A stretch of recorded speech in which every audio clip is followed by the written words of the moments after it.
The House of Representatives has barely passed HR1. The likelihood of it coming into law is pretty slim. It doesn't have enough support among Democrats in the Senate. And then there's the issue of the filibuster, which they're probably not going to be able to overcome or scrap it, even though there's now, you're racist and you're denying people the right to vote if you maintain the filibuster. That pressure's not going to work on people like Joe Manchin. He doesn't care. The progressive Democrats in the House of Representatives unsuccessfully pushed an amendment that would have lowered the federal voting age to 16. Gives you an idea of where the progressives are in the House, how radical they are. They really actually wanted to lower the voting age to 16. Now, I need to talk to you about this from the right, and I hope all of you will pay attention to me. There are still a number of people, including probably most of my listeners, who are convinced that the November election was stolen. I'm not going to relitigate or argue the issue with you. Your mileage may vary on the issue, but you need to pay attention to me right here.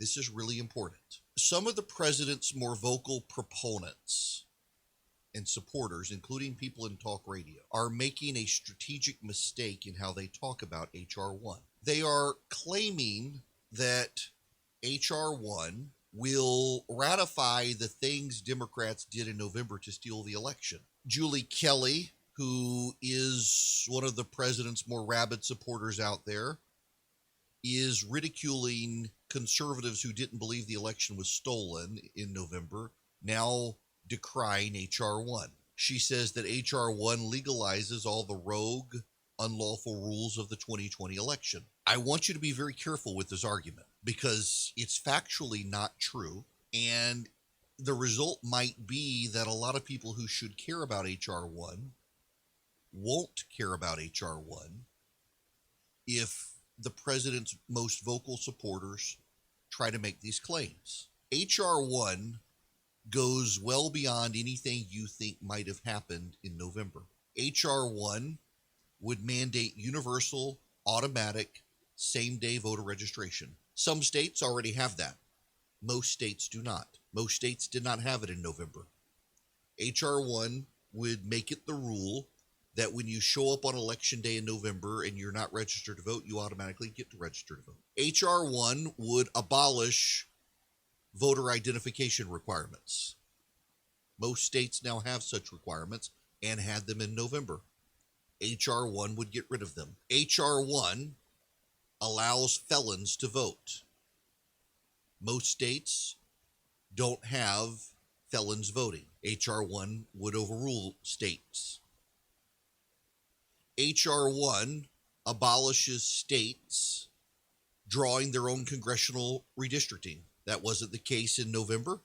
That would be the case under this legislation. HR1 eliminates the bipartisan structure of the Federal Elections Commission. Right now, you have the same number of Democrats as you have Republicans. It is inherently false to say that HR1 takes the things Democrats did in November and make them national law. There are some things Democrats attempted to do in November that would fall under HR1, but the overwhelming bulk of HR1 does things Democrats couldn't even do in November. If the president's supporters run with this line that the Democrats are just doing what they did in November, they're going to have a lot of people who should be fighting this sit on the sidelines. When you see people like Julie Kelly attacking critics of HR1 who didn't believe the election was stolen, you see her essentially saying, don't come into the fight, or we're going to shame you when you do come into the fight. I don't believe HR1 is going to pass the Senate, but this is still at this moment an all-hands-on-deck issue for conservatives to pay attention to the progressive agenda.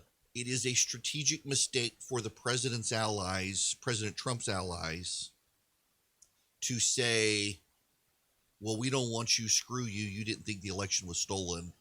Now we're going to ridicule you for decrying this because all this is what the Democrats did in November. If anything, this should tell you how dumb many of the president's most ardent supporters were about their handling of November. For them to tie these two things together, November and this, discredits their arguments about a stolen election, because if they can't understand what's actually in HR1, and they're selling false arguments about it that undermine the actual extent of what HR1 does. They're not building a coalition of people.